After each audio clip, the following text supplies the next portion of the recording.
할렐루야. 아멘. 이 주일날은 제목 설교를 합니다. 제목 설교를 하고 수요일이나 금요일은 강해 설교를 합니다. 그래서 주일날만 듣는 분들은 약간 좀 어떻게 보면 성경 본문 중심이 아니라 제목 중심이기 때문에 이해하시고 그러시기 바랍니다. 계속해서 우리가 지금 성장에 관해서, 성숙에 관해서 설교를 하고 있습니다. 우리 옆에 분들과 한번 인사할까요? 사랑합니다. 믿어주세요. 사랑합니다. 어디에 뿌리를 내리고 사십니까? 라는 제목으로 하나님 말씀 증거하겠습니다. 한 나무는 위로 자라기 전에 먼저 아래로 자란다, 그런 말이 있습니다. 눈에 보이지 않지만 위로 쭉쭉 뻗은 나무들을 보면 그거 못지않게 밑으로 깊은 뿌리를 내리고 있다는 사실이죠. 무슨 말입니까? 한 나무가 싹을 틔우고 또 자라고 풍성한 열매를 맺으려면 먼저 깊이 뿌리를 아래로 내리는 아래로의 자라, 아래로의 성장, 아래로의 성숙이 있어야 된다는 것입니다. 그래서 식물이 자라려면 가장 중요한 것이 바로 뿌리 내림이라고 하는 과정입니다. 뿌리 내림. 거목들을 보면 처음부터 거목이 아니에요. 이게 작은 묘목일 때에 그것이 옮겨져 심겨 놓으면 이제 죽느냐 사느냐를 놓고 생존하느냐 아니면 여기서 끝이냐를 놓고 싸움이 벌어지는데, 그 싸움이 뭐냐? 뿌리 내림의 싸움입니다. 뿌리를 잘 내리면 이게 나중에 크게 거목이 되기도 하지만, 아무리 좋은 묘목도 뿌리 내리기에 실패하면 거기서 말라 죽어버리게 되는 거죠. 모든 식물이 심어 놓는다고 다 잘 자라진 않습니다. 치열한 살기 위한 몸부림, 뿌리 내림에 성공해야 살게 되는 거죠. 뿌리를 잘 내려야 그때부터 뭐가 일어나냐면 성장이 일어납니다. 그때부터 조금씩 이제 자라기 시작합니다. 그래서 뿌리 내릴 때는 절대 성장하지 않습니다. 왜냐하면 뿌리 내리려고 온 에너지를 거기다 다 쏟아붓기 때문에 뿌리 내릴 동안에는 절대 성장이 일어나지 않습니다. 제가 어릴 때 시골에 살아서 겨울과 봄 사이쯤 되면 보리가 이렇게 자라나요, 밭에. 그러면 동네 모든 사람들이 다 나가서 하는 일이 있는데 뭐냐면 보리 밟기를 합니다. 그때는 초등학생들, 우리가 새마을 끝이 돼 있기 때문에 초등학생들도 잠깐 방학을 줘가지고 가서 누구네 철수네 집, 누구네 집 가서 그 보리 밟기를 해줍니다. 그래서 사인을 받아가지고 점수도 받고 그랬어요. 퇴비도 만들고 그랬어요. 제가 그 끝자락에 있어야 됩니다. 어릴 적에 그 보리 밟기를 하는데 뭐 하라고 그러니까 했지만 별로 잘 이해가 안 됐어요. 왜냐하면 보리가 이제 막 파도 이렇게 나오기 시작하는데 그걸 밟으려니까 제가 또 감수성이 예민하지 않습니까? 그걸 이렇게 밟는 게 그렇게 쉽지 않아요. 근데 우리 친구들 보면 막 가서 팍팍 막 밟아요. 그래서 이제 밟습니다. 이렇게 밟고 나면 나중에 한 몇 주 이렇게 지나고 나면 이상하게 그 다 밟아서 다 납작해졌던 보리들이 다시 힘있게 솟아난 것을 보게 됩니다. 왜 그러냐면 보리는 웃자람이라는 게 있어요. 그래서 이걸 밟아줘서 뿌리가 지면에 깊이 들어가도록 밟아줘야 뿌리 내림이 잘 되어야 보리가 쭉쭉 자랄 수 있다는 거죠. 얼었던 그 땅들 거기에서 흙이 이렇게 올라오면서 뿌리 내림을 잘 못할 수 있기 때문에 그 얼음 땅을 밟으면서, 사실은 보리 밟기가 아니라 땅 밟기입니다. 가만히 지금 생각해보면 그 땅을 눌러주면서 같이 뿌리도 같이 깊게 박히게 눌러준다는 사실이죠. 어린 눈에 비쳤던 그 모습은 잘 이해가 되지 않았지만 시간이 흐르면서 그래서 보리 밟기를 하는구나, 그렇게 자연적으로 이해를 했습니다. 그러므로 나무는 먼저 위로 자라기 전에 아래로 자란다는 것입니다. 아래로의 성장을 통해서 영양분과 물을 공급을 잘 받고 뿐만 아니라 뿌리를 깊이 내려서 이 뿌리의 역할은 세우는 역할도 하죠. 세우는 역할. 비바람이 몰아치고 천둥 번개가 몰아치고 폭풍이 몰아칠 때에 이것이 뿌리가 흔들리면 안 되잖아요. 그렇죠? 나무가 부러져 나가도 나무가 뽑히지 않는 것은 뿌리를 깊이 내렸기 때문입니다. 우리 신앙생활도 마찬가지입니다. 위로 성장하기 전에 먼저 아래로 자라야 됩니다. 우리가 은혜 받고 나서 좋으니까 예배도 많이 나오고 기도도 더 많이 하고 그러면 뭔가 우리가 성장한 것 같은, 또 우리가 더 성숙한 것 같은 그런 착각에 빠질 수가 있어요. 영적 성장은 그렇게 단시간에 이루어지지 않습니다. 영적 성장은 과정을 잘 겪어야 됩니다. 과정을 잘 겪어야 됩니다. 그래서 이 영적 성장은 일평생 우리가 이 땅에 살아가면서 성도들이 추구해야 되는, 또 일어나야 되는 그러한 성장이고 성숙의 과정인 것입니다. 우리가 예수 믿고 나서 처음에 변화되고 바뀌는 것들이 있어요. 대부분 외형적인 것들이죠. 우리가 쟤는 정말 성장했어, 성숙했어. 그 외형적인 것들에 많이 초점을 맞춥니다. 그러나 우리가 예수를 믿고 나서 정말로 우리가 싸워야 될 뿌리 내림은 뭐냐면 우리 내면, 죄로 말미암아 타락했던 우리의 마음들, 또 죄로 말미암아 생겨난 우리 마음속 깊은 곳에 있는 그런 상처와 고통스러운 기억들, 이런 것들로부터 자유하고 이런 것에서 우리가 자라가지 못하면 시간은 흘러서 우리가 신앙생활한 지 20년, 30년 됐는데 여전히 미숙한 상태로 남아있어요. 왜요? 그 과정을 정말 처절하게 겪지 않았습니다. 사도 바울은 하나님을 만나고 예수 그리스도를 만나고 나서 이 과정을 어떻게 표현했습니까? 오호라 나는 곤고한 사람이라고 표현했습니다. 이게 쉽게 변화되는 게 아니에요. 외형적으로는 예배드리고 또 기도도 더 많이 하고 그럴 수 있어요. 충분히. 그러나 중요한 건 뭡니까? 우리의 마음, 우리의 중심, 이것 바꾸기가 그렇게 쉽지 않다는 거예요. 지금 사도 바울은 나무를 비유로 성도의 영적 성장에 대해서 이야기를 해주고 있는 것입니다. 사도 바울의 고뇌가 어디 있었습니까? 처음에는 교회 복음을 전하고 교회를 세우기만 하면 되는 줄 알았는데 이 교회가 문제가 생기면서 교회의 문제는 곧 교회 안에 있는 성도들의 문제다라는 결론을 내리고 성도들의 무엇이 문제인가 추적하다가 성장이 안 됐구나, 이 성숙함이 없구나. 그래서 사도 바울의 초기 작품들과 그리고 후기의 그 서신서들을 보면 달라요. 초기에는 복음을 전하기 위한 열정이 가득했다면 후기에는 주로 가슴앓이입니다. 왜 성장하지 못할까?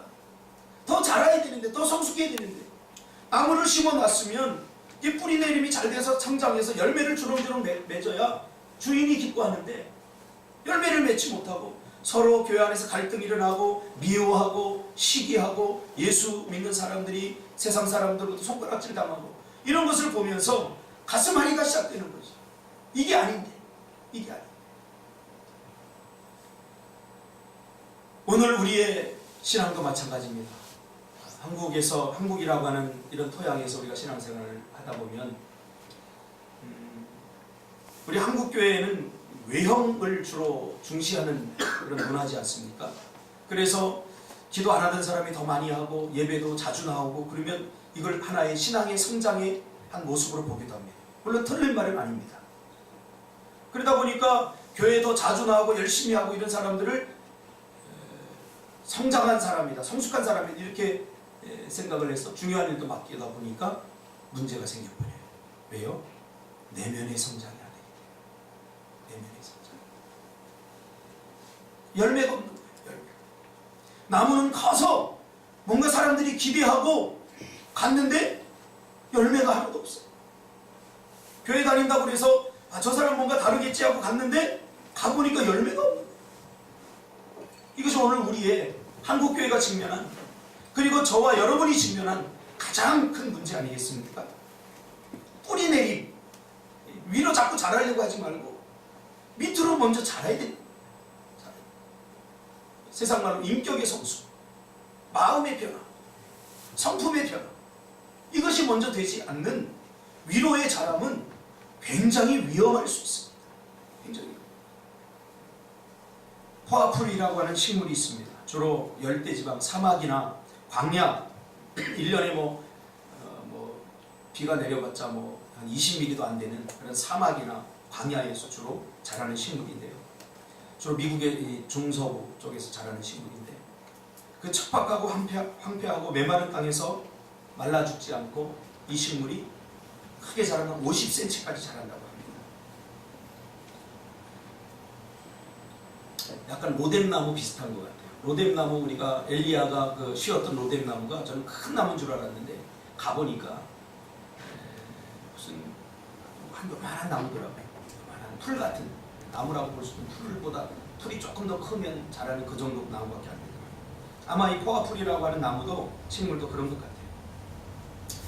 불과 50cm 이렇게 자라지만 그 뿌리를 몇 킬로까지 내리면 600km까지 내립니다. 여러분 상상이 되십니까?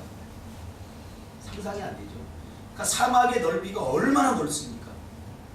이 식물은 생존을 위해서, 자기가 살기 위해서 뿌리를 깊이 내리는 거예요. 물줄기를 따라 내리는 거예요. 포화풀이 그 척박한 토양에서도 1년에 몇 년 가야 비 한 방울 내리지 않는 그 척박한 황폐한 땅에서도 여전히 50cm까지 푸르게 자랄 수 있는 비결은 그 뿌리가 수원에 닿아 있기 때문이죠. 오늘 사도 바울은 성도의 신앙이 열매 맺는 신앙, 행복하고 건강한 신앙생활이 되려면 그 안에 깊이 뿌리를 박아야 한다고 말합니다. 그 안은 예수 그리스도 안입니다. 뿌리를 박으라, 이 표현은 가만히 본문을 보면 굉장히 적극적이고 능동적인 표현입니다. 뿌리를 박아줄 것이다, 뿌리를 박힐 것이다, 이게 아니라 뿌리를 박아라. 행동의 주체가 누굽니까? 나입니다. 성령이 아니에요. 여러분 신앙생활을 우리 가만히 생각해보면 나는 아무것도 안 하고 하나님의 은혜로 다 되어진다라고 우리가 생각할 수 있어요. 맞습니다. 그러나 하나님의 은혜를 받은 사람은 더 적극적이고 더 능동적이고 더 열심히 움직이는 사람들입니다. 이게 은혜 받은 사람들의 특징입니다. 열심히 움직이고 열심히 하기 때문에 은혜 받는 게 아니에요. 이미 하나님의 은혜가 우리 안에 오면 우리는 더 열심을 내게 되고 더 애쓰고 노력하고 힘쓰게 되어 있어요. 이것이 은혜의 방향입니다. 그러니까 그 안에 뿌리를 박으라, 이 말은 제가 늘 즐겨 쓰는 말, 하나님께서 우리에게 하실 일을 이미 다 했어요. 은혜 베풀어주고 다 베풀어주고 네가 이제 그 땅을 밟기만 하면 하나님께서 네가 원하는 것들 다 얻을 수 있다고 말합니다. 하나님은 우리를 로봇처럼 내가 가만히 앉아있는데 모든 걸 다 주시지 않습니다. 그래서 오늘 사도 바울은 이 말 한마디 안에는 굉장히 신학이 많이 들어있어요. 뿌리를 박으라, 그 안에 뿌리를 박으라, 행동의 주체는 너다, 이렇게 이야기를 하고 있습니다. 우리에게 적극적이고 능동적인 행동을 요구하는 말씀인 겁니다. 뭔가 적응이 안 되면 적응하려고 노력해야 됩니다. 저 사람이 잘 적응이 안 돼요. 아무 저 사람은 아유 저런 사람이야 하고 회피하는 게 아니라 그 사람과 잘 적응할 수 있도록 그렇게 애쓰고 힘쓰는 노력이 필요한 거예요. 여러분 생각해 보세요. 수영장에 간다고 다 수영 배우나요? 우리 상진 집사를 보면 알지 않습니까? 상진 집사는 수영 배우려고 하다가 잠수만 배우고 왔어요. 수영장에 간다고 다 배우는 거 아닙니다. 수영장에 가면 다 과정이 있습니다. 처음에는 좀 창피하게 뭐 이런 거 하나 자꾸 발버둥 치라고 그래요. 발버둥. 그러니까 전화에 가서 발버둥 치기가, 그것도 전부 다 아줌마들 15명이 혼자서 발버둥 치기가 이게 쉽습니까? 창피하고 이런 과정을 다 겪어야 돼요. 그런 노력들, 창피함, 부끄러움, 이런 거 다 과정을 겪어야 비로소 이 발차기가 끝나면 또 이렇게 그 과정별로 이렇게 나가요. 그러다가 이제 숨쉬기, 숨이 터여야 그때부터 수영이 되는데 우리 상진 집사는 숨투기에 실패했습니다. 빠르기는 수영하는 사람보다 더 빨리 가요. 저하고 같이 했거든요. 보니까 할머니들이 다 놀래요. 와, 저 총각 엄청 빠르다. 빠르기는 제일 빠른데 숨 한 번 안 쉬고 잠수로 그냥 끝까지 가는 거예요. 25m. 그렇게 태평양을 건널 수 있겠습니까? 아무리 빨라도. 이 뿌리 내리기에 실패한 거예요. 뿌리 내리기. 뿌리 박음이란 말은 나의 노력과 나의 애씀 이런 것들이 필요한 거예요. 저도 시골 살다가 중학교를 인천으로 왔는데 적응이 안 되는 거예요. 시골 애들은 주로 놀다가 시험 공부도 안 하거든요. 시험 공부도 안 하고 주로 놀다가 초치기 하거든요. 가가지고 야 한 번 이렇게 싹 보고 시험 보기 한 1시간 2시간 전에 가서 쑥 보고 그래도 80점 90점이 나와요. 중학교 때 인천에 와가지고 시험을 딱 봤는데 80점 90점 나오던 전수가 40점 50점 나와요. 그렇게 하면 될 줄 알았습니다. 그러니까 공부가 하기 싫고 또 시골에는 다 들이고 뭐 이리 나가서 놀기 좋은데 여기는 뭐 놀기 돈 있어야 놀이 돈 있어야죠. 그러니까 싫은 거예요. 이게 뿌리 내림이 잘 안 돼요. 그래서 늘 고향 생각만 하고 있는 거예요. 그리고 공부는 언제 합니까?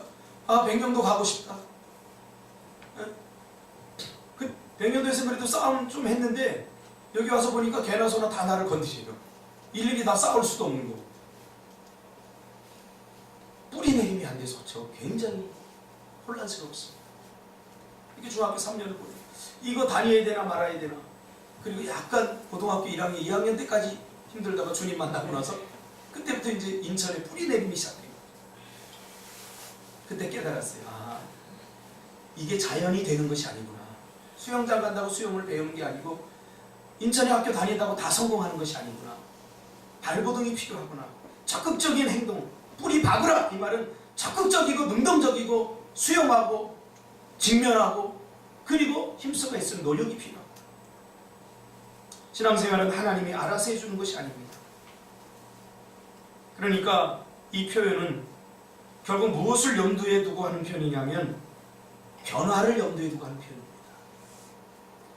어제의 사고방식을 갖고 오늘을 살 수 없습니다. 과거의 삶의 방식을 갖고 오늘을 살 수 없습니다. 그러니까 자꾸 옛날 얘기하는 사람들은 내가 늙었다는 거예요. 노인정에 가면 전부 다 옛날 얘기하잖아요. 학교는 미래를 얘기하지만 노인정에 가면 전부 다 내가 왕년에 뭐 전부 다 7명, 8명 때려 눕혔다고 그래요. 그럼 저리치 싸움 못하는 사람이 누군지 모르겠어요. 전부 다 군대 가서 다 뭐 거기에는 고문관도 있었을 텐데 전부 다 군대 갔다는 얘기하면 자기가 다 주인공이에요. 사실인지 아닌지 모르겠죠. 과거에 붙들려 있으면 변화가 안 됩니다. 그러니까 오늘 이 말은 그 안에 뿌리를 박으라 그 말은 너희들 좀 변화되라고 말해요. 이건 초대교회 성도들에게 사도 바울의 그 애달픈 마음, 가슴앓이의 사랑으로 제발 좀 변화되라. 그렇게 얘기합니다. 우리의 마음의 변화를 통한 삶의 변화를 말하고 있습니다. 여러분 예수를 믿으면 변화됩니다. 왜냐하면 변화의 영인 성령이 내 안에 계시기 때문에 변화는 반드시 일어납니다. 할렐루야. 아멘. 그러면 어떤 변화가 일어날까요? 외형적 변화도 일어나지만 가장 중요한 것은 우리 마음이 변화되는 거야. 저도 알아듣지? 아멘해. 네, 그러다 보면 알아들어요. 쟤는 참 답답할 거야. 못 알아듣으니까.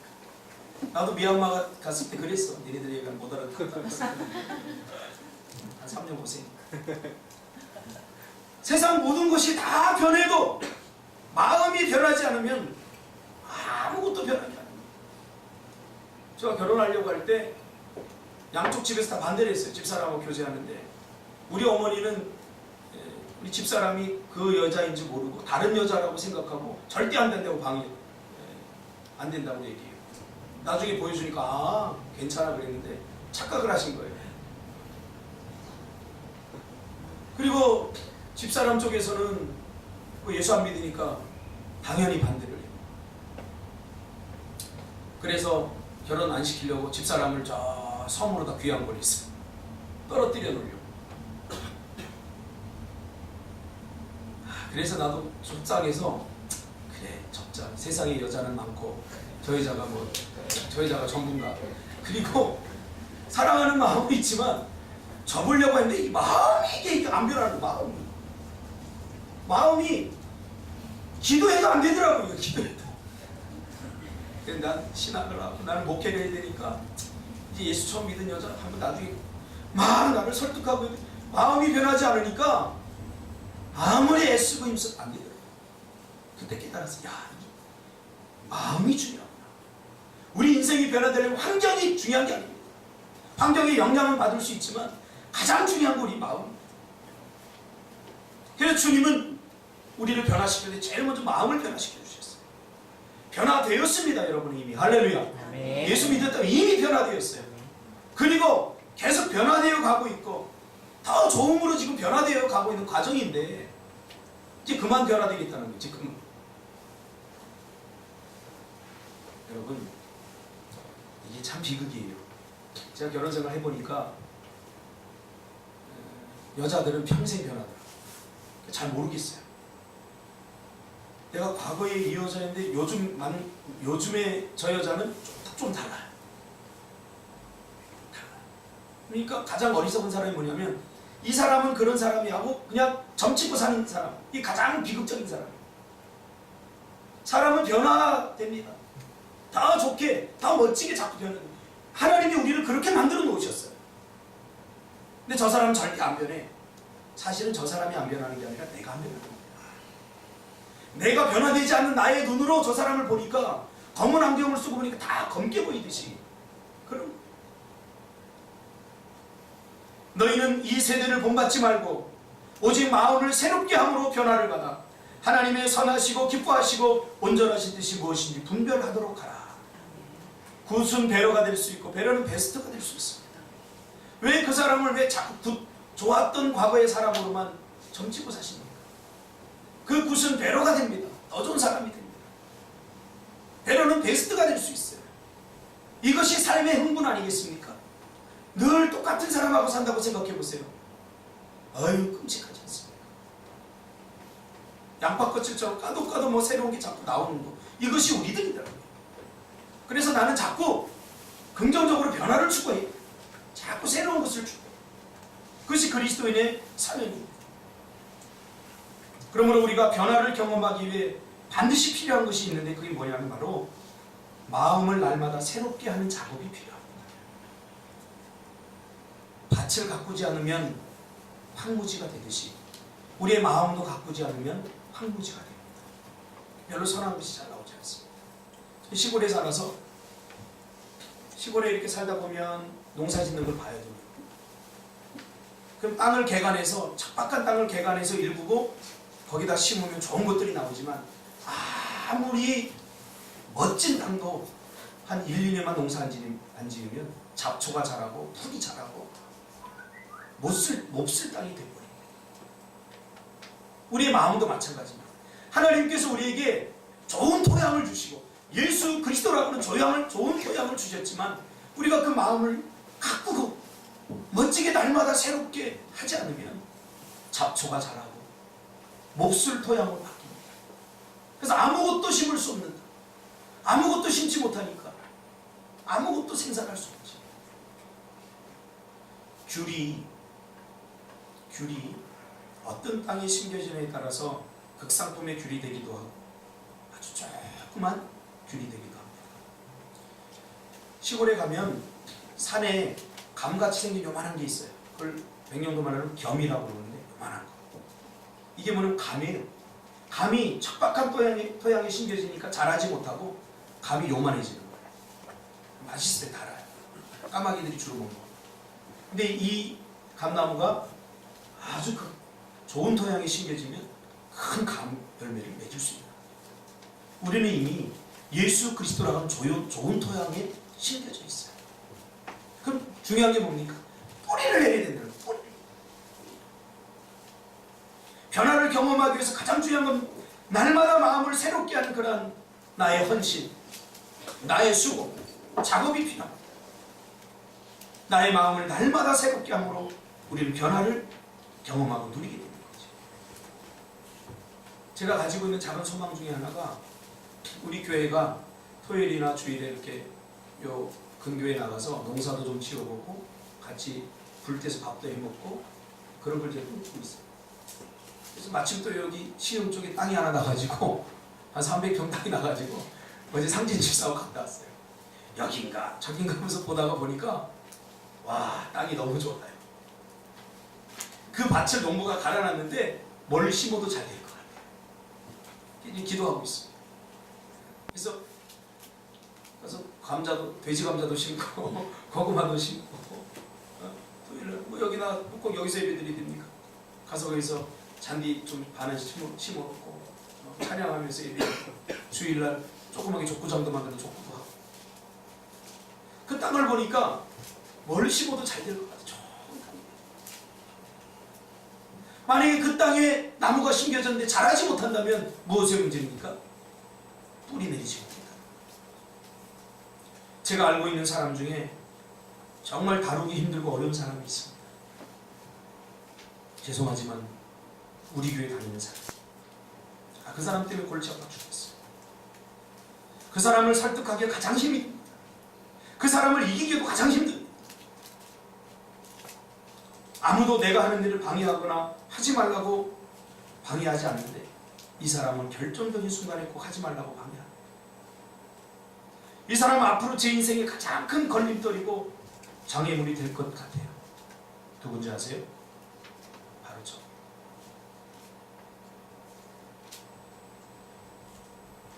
변화되어야 될 첫 번째 사람은 네가 아니라 나예요. 저 사람 때문이라고 말하지 마세요. 제발. 내가 변화되면 다 변화됩니다. 내가 변화되는데 저 사람 변화 안 되면 어떡하지? 그것도 걱정할 필요 없어요. 내가 변화되면 저 사람 반드시 변화돼요. 오늘 본문에서 빠진 것이 있습니다. 너는 마음을 새롭게 함으로 변화를 받으라. 너는 누구를 위한 말입니까? 나. 이 말씀을 온 몸과 영혼으로 들어야 될 사람 바로 나입니다. 그러니까 변화되어야 될 첫 번째 사람은 바로 나지. 나로부터 시작합니다. 이게 아니고 아직도 너라고 생각하는 사람은 평생 변화를 경험하지 못해요. 계속 하는 거예요. 저 사람 때문에, 남편 때문에, 아내 때문에, 저 사람 때문에 내가 불행해. 그런 사람은요, 환경 때문에, 이 문제 때문에, 그렇지 않으면 내가 잘 될 수 있는 이런 사람은요, 죽을 때에도 그렇게 하고 죽어요. 제가 봤어요. 죽을 때도 그렇게 죽어요. 이 땅에서 하나님께서 주신 천국의 삶을 경험하지 못하죠. 나로부터 시작돼요. 나로. 사람마다 생각이 다르고 삶의 태도, 좋아하는 것, 삶의 자랑, 환경, 배경 다 다릅니다. 그러므로 다른 사람을 변화시키고 환경을 변화시키는 것은 어쩌면 불가능할 수도 있어요. 그러나 나는 내가 조금 마음만 잘 먹으면 나는 금방 바꿀 수 있어요. 조금 내가 참고, 그래서 가장 중요한 게 십자가 정신, 희생의 정신. 내가 조금 참고, 내가 조금 더 많이 수고하고, 조금 더 많이 수고하고 싶지 않아서 내 대신 네가 더 많이 수고해. 그러면서 또 밀잖아요. 그러면 나 자신을 어떻게 변화시킬 수 있는가? 사도 바울은 오늘 나 자신을 우리가 어떻게 변화시킬 수 있는가에 대해서 답을 주고 있어요. 자신을 변화시키는 것은 자신의 의지나 자신의 환경이나 어떤 사람들의 동기부여 또 어떤 경험 그런 것이 변화시킨다고 하지 않습니다. 그건 일시적인 변화죠. 일평생 지속되는 변화. 좋음에서 더 좋음, 구대에서 배로, 배로에서 베스트로의 계속된 성장의 변화는 바로 예수님 안에 뿌리를 박음으로 나 자신을 변화시킬 수 있다고 말합니다. 이게 메타포기 때문에 조금 더 설명이 필요할 것 같아요. 예수님 안에 뿌리를 박으라 이렇게 말하면 우리가 잘 마음에 와닿지 않아요. 이 말을 쉽게 말하면 예수님 안에 뿌리를 박아야 된다는 것은, 뿌리를 왜 박아요? 영양분을 공급하고 물을 공급받기 위해서 뿌리를 박잖아요. 우리가 예수님 안에 뿌리를 박는다는 것은 예수님의 말씀을, 에너지인 예수님의 말씀을 빨아들이기 위해서. 하나님의 말씀은 뭐예요? 양식, 영의 양식이라고 했잖아요. 물은, 나는 물이라고 했죠. 예수님께서 생명의 근원이라고 했잖아요. 생명력을 이루고 삶의 의미가 희미해지고 살아가는 게 뭔가, 이 다이나믹 삶의 활력을 잃어버릴 때 우리는 예수님의 말씀으로부터 삶의 활력을 얻을 수 있다. 말씀을 들으면 힘이 생기지 않습니까? 할렐루야. 아멘. 말씀을 들으면 힘이 생겨요. 어린 아이가 학교에서 왕따 당하고 와서 엄마한테 옵니다. 엄마가 뭐라고 그래요? 그러니까 잘해야지. 그런 게 아니라 좀 엄마가 너는 세상에서 가장 존귀하리야. 다른 애들이 아무리 뭐라고 해도 너는 정말 중요해. 이 한마디에 힘이 생깁니다. 우리가 잘 아는 일본의 두 팔과 두 다리가 오토다케 같은 거. 그 엄마가 그렇게 기억되잖아요. 너는 세상에서 가장 존귀하다. 다른 사람들과 같지 않은 정말 멋진 아이. 자신을 그렇게 믿고 사는 거예요. 싸우는 거예요. 야, 지희 이렇게 싸우다가 지희가 열받으니까 우리가 열받으면 어떻게 해요? 가장 아픈 곳을 건드리잖아요. 야, 이 팔다리 없는 놈아. 오토다케가 다다다다 하고 쓰러진 게 아니라 뭐라고 그래요? 얘 왜 이 팔다리 있는 놈아 그랬어요. 그 오토다케에게는 팔다리 있고 없고와 그게 별로 중요한 게 아니에요. 준석이는 야, 이 못생긴 놈아 그러면 맞아, 나 못생겼어. 그리고 한 3일을 굶을걸? 그럼 우리 어떻게 해? 왜 이 잘생긴 놈아 그러지? 이게 어디서 나온 거예요? 예수님 안에 뿌리를 박을 때 우리는 온갖 세상으로부터의 그 질타와 공격과 자존심 상하는 말들과 쓰러지고 넘어뜨리려고 하는 그러한 순간 속에서도 하나님께서 주시는 그 말씀의 힘, 그걸 우리가 힘을 삼지 않습니다. 뿌리의 역할은 스스로 양분을 생산하고 스스로 물을 생산함으로 나무의 영양을 공급하지 않습니다. 뿌리의 역할은 이미 양분인 것을 빨아들입니다. 이미 물인 것을 빨아들입니다. 신앙생활도 우리가 뭔가를 자꾸 만들어내려고 내 열심, 내 열정 갖고 하면 안 돼요. 반드시 황폐해집니다. 반드시 어느 순간에 모든 것이 다 힘들다 이렇게 됩니다. 날마다 공급받아요. 요즘 많이 회자되는 말 중에 캥거루족 이런 말 있지 않습니까? 캥거루족. 무슨 의미인지 여러분 잘 알 겁니다. 캥거루족에 이어서 자라족이라는 말이 나왔어요. 그리고 요즘에는 빨대족까지 나와요. 빨대족. 뭐예요? 무의도식한다는 거죠. 자기의 희생과 헌신하지 않고 엄마 목에다 빨대 꺾어서 쪽쪽 빨아본다는 거죠. 희생하지 않는, 헌신하지 않는. 자라족은 뭡니까? 결정적인 손에 싹 숨어버린다는 거예요. 머리만 쏙 치고. 인생이 힘드니까 살아볼 만한 겁니다. 문제가 어렵기 때문에 우리가 한번 풀어볼 만한 거예요. 그렇지 않습니까? 쉬운 것 중에 가치 있는 것은 아무것도 없어요. 제가 지금 50을 살아보니까 쉬운 것 중에 가치 있는 건 아무것도 없어요. 쉽게 얻어지는 것, 그 오히려 나중에 저주입니다. 싼 게 비지떡이에요. 내가 수고하고 내가 애쓰고. 그래서 제가 꿈틀교회라고 이름을 지니까 사람들이 다 물어봐요. 왜 꿈틀교회냐? 그래서 첫 번째 이유는 대한민국에 꿈틀교회가 하나도 없기 때문에 내가 꿈틀교회를 지었다고 했어요. 없는 이름을 찾다 보니까 나는 다른 사람들 하는 거 그거 별로 만족이 안 돼요. 내가 하고 싶은 거, 나만이 할 수 있는 거, 그걸 하고 싶었어요. 어떤 분은 와가지고 예배 드리고 저한테 그래요. 말씀도 좋고 예배 분위기도 좋은데 한 가지 소원 들어주면 자기 등록하겠다. 그래서 뭐예요? 그랬더니 교회 이름 바꾸면 안 돼요. 그러더라고요. 그게 중요합니까? 그래서 우리 교회는 한 번 걸러져요. 지금 이제 끝나고 저도 이제 또 상담할 사람도 와가지고 1시에 지금 만나기로 했는데 궁금한 거예요. 이 양반들. 왜 꿈틀교회예요? 먼저 물어봐요.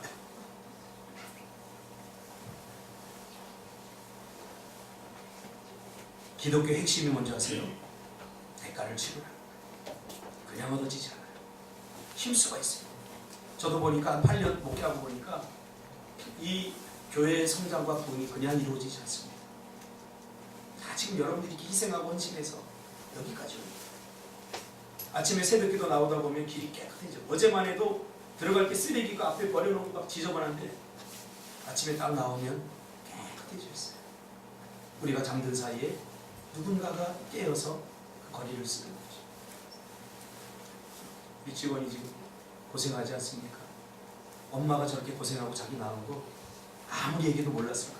그러나 아이를 가져보니까 우리 엄마가 이렇게 날 고생해서 낳겠구나.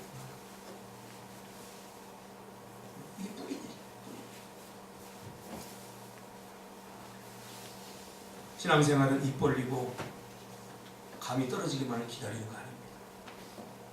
예수님이라는 땅에 뿌리를 내리고 그 예수의 영양분을 내가 빨아들여서 나에게 공급하는 것밖에 없습니다. 그래야 내가 변화됩니다. 예수님이 에너지고 예수님이 삶의 물입니다. 예수님이 생명의 떡입니다. 나는 생명의 물이라. 제 친구가 삼성 다니다가 이제 명대를 할 시점이 돼서 인사 쪽에 있었어요. 그래서 하는 얘기를 제가 들었는데 그런 얘기를 합니다. 요즘 한국은 인력난이 아니라 인재난이에요. 지금 뭐 취업난인데 막상 대기업에서 쓰려고 하면 쓸 사람이 없답니다. 전부 다 회사를 위해서 헌신하고 공동체를 위해서 삼성이라고 기업을 위해서 일하기보다는 자기 먹고 살기 위해서 나오니까 결정적인 순간에 배신하고 팔아버리고 다 그런 거예요. 그러니까 쓸 사람이 없다. 지금 기업의 핵심 가치가 뭔지 아세요? 헌신도를 보는 거예요. 십자가 정신. 십자가 정신이 없으면 가정도 해체됩니다. 십자가 정신이 없으면 이 사회가 지옥으로 변해버립니다. 자꾸 헌신을 받으려고만 하고 헌신하지 않으려고 하고 섬기려고 하지 않고 자꾸 섬김을 받으려고 하는 거예요. 그러니까 예수님의 말씀에 우리 인생의 모든 진리가 다 들어있어요. 모든 진리. 여러분, 우리 꿈틀교회 성도들은 어디에 뿌리를 내리고 계십니까?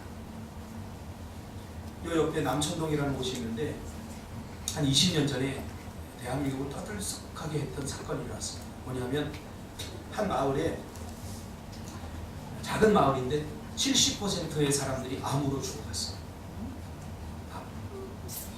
남동 공단이 들어서면서 이 폐기물 처리가 제대로 안 되니까 그게 쌓아두었는데 그게 사람들 그 식수원으로 흘러들어가가지고 보니까 물을 보니까 거기 벤젠이, 발암물질인 벤젠이 보통 한 7,000배 이렇게 나왔습니다. 먹으면 뭐 한 1년 안에 다 안 걸립니다. 무엇을 먹느냐? 물이라고 다 똑같은 물이야. 먹는다고 다 에너지가 되는 것은 아닙니다. 하나님의 말씀과 마찬가지. 여러분, 예수님 안에 뿌리를 받고 매일매일 삶의 에너지로 삼으시길 바랍니다. 뿌리를 받아야 돼요. 이 내 노력이 필요해요. 그래서 새벽 기도 나와야 되고 수요일 예배도 나와야 되고 금요일 예배도 나와야 되고 자꾸 말씀을 듣는, 가만히 있다고 하나님 내가 컨디션 좋을 때만 역사하나요? 안 해요. 내가 예배드리기 가장 싫을 때 그때 하나님의 말씀이 역사할 수도 있어요. 제 경험이 그래요. 제가 과거에 청소년 사역 다닐 때 환도선이 부어갖고 이렇게 열이 막 40도까지 오르는데 그때 저기 하늘 어디죠? 김포에 있는 무슨 기도원 있잖아요. 하늘 기도원인가 뭐 그런 기도원이 있어요. 거기 청소년들이 한 600명 모여서 집회해달라고 못한다고 할 수도 없고 당일날 이게 막 부어오르니까 그래서 갔어요. 버스 타고 이렇게 가서 갔는데 도저히 못하겠네. 막 열이 나가지고 사람이 막 죽겠는 거예요. 그래서 가가지고 제가 못하겠다고 죄송하다 그랬더니 이 전도사가 화를 내는 거예요. 저도 전도사 때인데 보니까 나보다 후배인 것 같은데 지금 와서 못하고 있는다고 그러면 어떡하냐고 그러는 거예요. 내가 조금 덜 아팠다면 한 대 팰 수도 있었을 거야. 나는 죽겠는데 해야 된다는 거예요. 그게 나를 설득했죠. 그래, 해야 된다. 사람은 결정적인 순간에 자기 중심적이 되어버립니다. 그래, 해야지 사례비 받지. 그리고 나를 설득해가지고 산에 올라갔어요. 기도할 시간 좀 달라. 기도했어요. 그 산에 올라가서 한 2시간 남았는데 밥을 못 먹으니까 째막하게 막 하나님 도와달라고 기도했어요. 기도하니까 웬걸 목이 다 쉬었어요. 아까는 아팠지만 목은 나왔는데 기도하니까 또 목까지 다 쉬어버렸어요. 그래, 오늘은 그냥 어쩔 수 없다 하고서 올라갔어요. 다니고. 근데 마음은 뜨겁더라고요. 그래서 말씀을 전할 수 없으니까 말씀 항정 읽고 기도회를 지냈어요. 역사가 일어나요. 아이들이 막 성령 받고 막 굴러요. 내 평생에 그렇게 강력했던 집회인들은 처음이에요. 내가 가장 약할 때, 내가 가장 못할 때 하나님 내 대신 거기서 역사하시대요. 그러니까 하나님을 가로막는 건 나예요. 하나님이 하신다고 하면 하시기 바랍니다. 내가 못한다고, 내가 뭔데 이걸 못한다는 거예요. 내가 하나님이 나를 통해서 하시기 날마다 위로부터 주어지는 영의 양식과 생명의 그릇의 생수를 날마다 공급받고 힘있고 권세있게 사시기 바랍니다. 뿌리를 내리시길 바랍니다. 오늘 새벽에도 새벽에 나와서 기도하고 가니까 뭘 자꾸 하고 싶은 생각이 들고 얼마나 여기 안에서 막 뭔가 꿈틀거리죠. 내 나이 이제 50인데 50에도 이런 꿈을 꿔도 되나 될 정도로 주책맞게 여기서 막 꿈틀. 나이가 들었기 때문에 없는 거 아닙니다. 어떤 사람 무덤에 그렇게 쓰여있다고 그러잖아요. 18세에 죽고 80세에 묻히다. 꿈을 잃어버린 순간 그건 죽은 인생이에요. 이제 80세 돼서 그냥 묻힐 뿐이죠. 주님께 뿌리를 깊이 내리면 날마다 꿈꾸는 인생, 주님께 뿌리를 내리면 날마다 활력 있는 삶을 살아낼 줄 주 예수님으로 축복합니다. 주님 감사합니다. 우리가 쓸데없는데 가치 없는데